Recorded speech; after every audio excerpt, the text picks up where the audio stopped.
টবে পুদিনা গাছটা বেশ সুন্দর হয়েছে। চা খাওয়ার জন্য এখন আমি একটু পুদিনা পাতা নেব। এর ফলে এখান থেকে ডালটা কেটে দিলাম পুদিনার।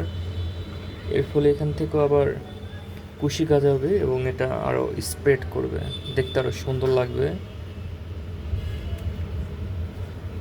তো টুকটাক বাড়ির চা এবং খাওয়ার জন্য এই টবে পুদিনা পাতাই দেখতেছি যথেষ্ট।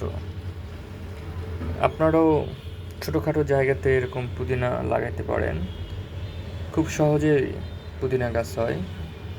আমি বাজার থেকে যে 10-15 টাকার পুদিনা আনছিলাম, পানিতে ভিজিয়ে রাখছিলাম, তারপরে ডিরেক্ট মাটিতে লাগিয়ে দিয়েছিলাম। তারপর এই তো দেখতেছেন বেশ সুন্দর হয়েছে। এই যে এখন এটা চা খাওয়া এই পুদিনা পাতা দিয়ে। Thank you so much.